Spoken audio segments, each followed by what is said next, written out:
All right, so you guys know how it is. You're scrolling through your feed, minding your own business, and then bam, something hits you. Something that just explodes across the internet, igniting conversations, sparking debates, and making everyone stop and pay attention.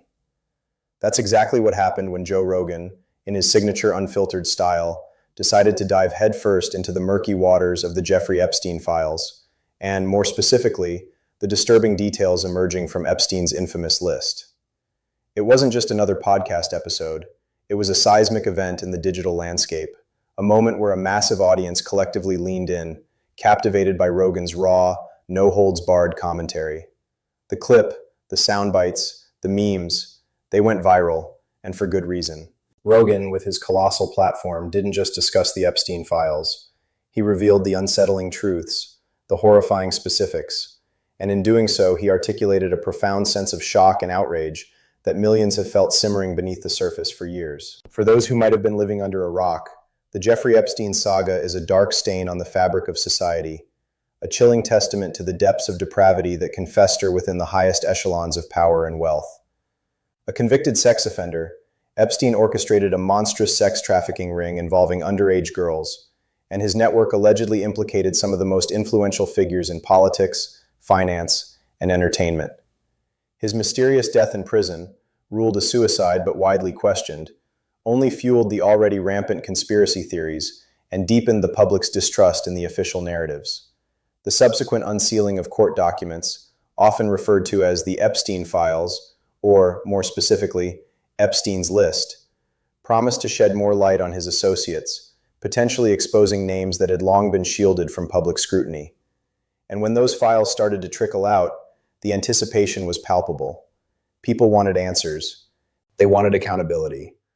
But what they often got was a carefully curated drip feed of information, sometimes seemingly designed to obfuscate rather than clarify. This is where Joe Rogan stepped in, armed with his microphone and his characteristic blend of curiosity, skepticism, and blunt honesty. He didn't approach the Epstein files as a detached observer. He approached them as a concerned citizen, a father, and someone who has consistently challenged official narratives and questioned authority. His viral commentary wasn't a meticulously researched expose in the journalistic sense, but rather a visceral reaction, a passionate outcry against what he perceived as a blatant cover-up and a profound injustice. He articulated the widespread feeling that there was a clear double standard at play. Ordinary people face swift and severe consequences for their transgressions, while the powerful and well-connected seem to operate with impunity, their misdeeds swept under the rug, their names conspicuously absent from the public discourse.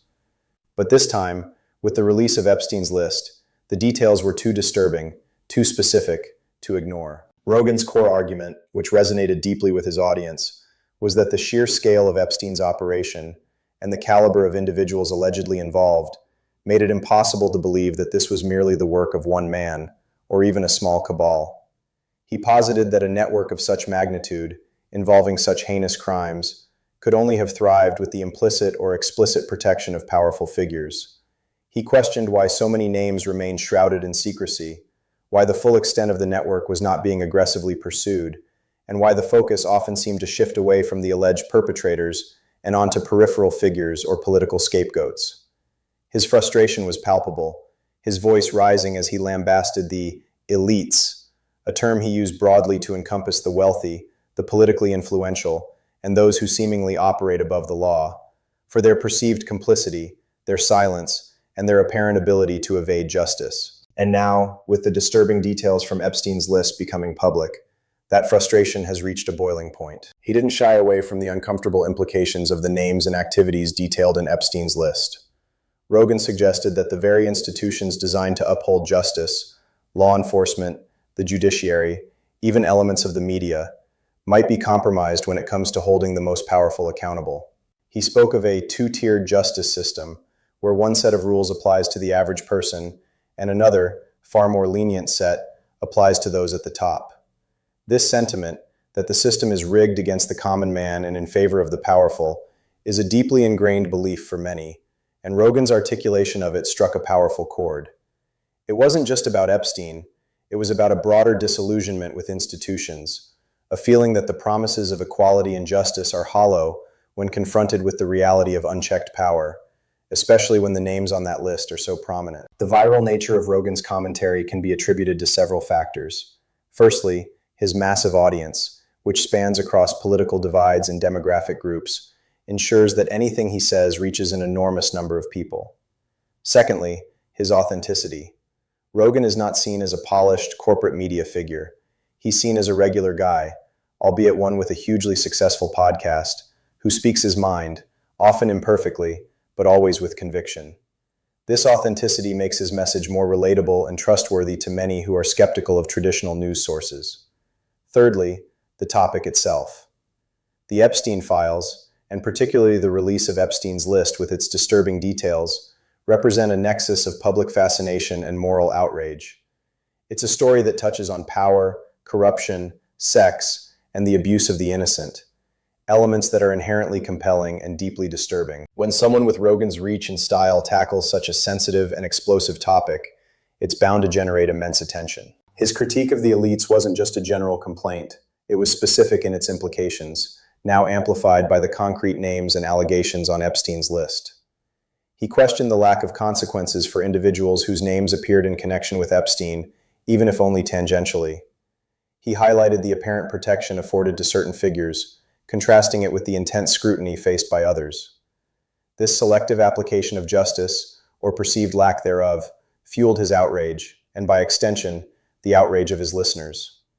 He didn't offer definitive proof of a grand conspiracy, but he raised legitimate questions about the patterns of behavior, the coincidences, and the systemic failures that allowed Epstein's crimes to continue for so long, and for so many powerful people to seemingly escape accountability, especially those now appearing on the list. The impact of Rogan's viral moment extended beyond just his podcast.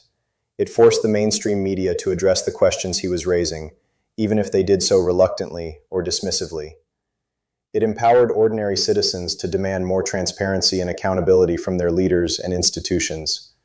It contributed to a broader cultural conversation about power, privilege, and the erosion of trust in the establishment.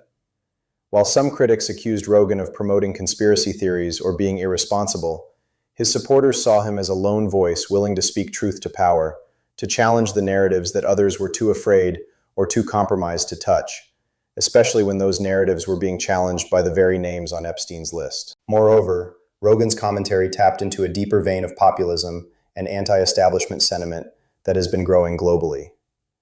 The idea that a shadowy cabal of elites controls events, that they are above the law, and that they actively work to suppress information that might expose their misdeeds, is a powerful narrative for many who feel disenfranchised and unheard. While this narrative can sometimes veer into dangerous territory, Rogan's approach, which often involves bringing on guests with diverse viewpoints and allowing for extended, unedited discussions, provides a platform for these sentiments to be aired and debated, rather than simply dismissed. He acts as a conduit for these frustrations, giving voice to the questions that many are asking in private, especially now that the disturbing details from Epstein's list are out in the open. The Epstein files, and particularly the revelations from Epstein's list, in Rogan's view, are not just about a pedophile and his victims. They are a window into the corrupt underbelly of power. They expose a world where connections matter more than justice, where wealth can buy silence, and where the truth can be suppressed if it threatens the wrong people.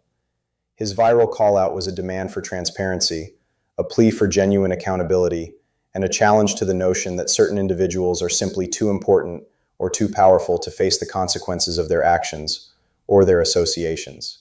It was a moment that encapsulated the growing distrust in institutions and the yearning for a more equitable and just society, where no one, regardless of their status, is above the law, and where the disturbing details from a list like Epstein's cannot simply be swept away.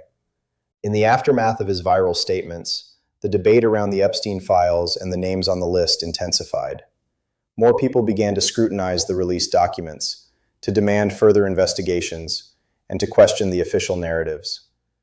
Rogan's influence once again demonstrated the power of independent media and the ability of a single voice, amplified by a massive platform, to shift public discourse. He didn't solve the Epstein mystery, nor did he claim to, but he did something arguably more important. He forced a conversation that many wanted to avoid, and he empowered millions to ask the uncomfortable questions that need to be asked if true justice is ever to be served. His call-out wasn't just about the Epstein files. It was a broader indictment of a system that, in the eyes of many, has failed to deliver justice for the powerful, and a rallying cry for those who believe that accountability should apply to everyone, regardless of their status or connections. And that, ultimately, is why Joe Rogan's words went viral, and why they continue to resonate with so many people who are hungry for truth and justice in a world that often feels anything but fair. The disturbing details from Epstein's list, brought to light and amplified by Rogan, have become a stark reminder that the truth, however ugly, will always find a way to demand attention, and that the fight for accountability, especially against the powerful, is far from over.